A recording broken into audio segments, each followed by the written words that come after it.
Hello friends, പുതിയൊരു വീഡിയോയിലേക്ക് എല്ലാവർക്കും തന്നെ സ്വാഗതം. അപ്പം ട്രേഡ് എടുത്ത് കഴിഞ്ഞാണ് ഈ വീഡിയോ റെക്കോർഡ് ചെയ്യുന്നത്. ട്രേഡ് എടുത്ത സമയത്ത് റെക്കോർഡ് ചെയ്യാൻ പറ്റില്ല. ഫാസ്റ്റ് മൂവ്മെൻറ്റിലാണ് ഞാൻ ട്രേഡ് എടുത്തത്. ഓൾമോസ്റ്റ് എനിക്ക് 2009 രൂപ നഷ്ടം വന്നിട്ടുണ്ട്. ട്രേഡ് എടുത്ത സെറ്റപ്പ് ഒന്ന് പറയാം. ആ പ്രീവിയസ് ഉള്ള സപ്പോർട്ടും S3 സപ്പോർട്ടും കണ്ടിട്ടാണ് ഞാൻ ട്രേഡ് എടുത്തത്.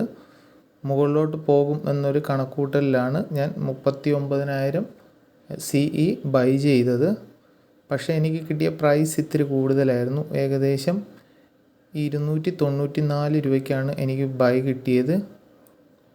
അപ്പോൾ എൻ്റെ സ്റ്റോപ്പ് ലോസ് എനിക്ക് മെയിൻറ്റെയിൻ ചെയ്യേണ്ടതുകൊണ്ടത് ഞാൻ 274 ഇട്ട് വെച്ചിട്ടുണ്ട്. അതായത് 20 രൂപ സ്റ്റോപ്പ് ലോസ്. പെട്ടെന്ന് അത് താഴത്തോട്ട് വന്ന് ഹിറ്റാവുമായിരുന്നു ചെയ്തത്.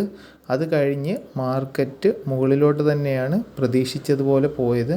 പക്ഷേ ഫാസ്റ്റ് മൂവ്മെൻറ്റ് മാർക്കറ്റ് ഓർഡർ കൊടുത്തത് കാരണം എനിക്ക് കിട്ടിയത് 294 280 നിൽക്കുകയാണ് ഞാൻ ഓർഡർ കൊടുത്തത്. പക്ഷേ ഫാസ്റ്റ് മൂവ്മെൻറ്റിൽ 294 കിട്ടിയത് കാരണം എനിക്ക് സ്റ്റോപ്പ് ലോസ് അടിച്ചു.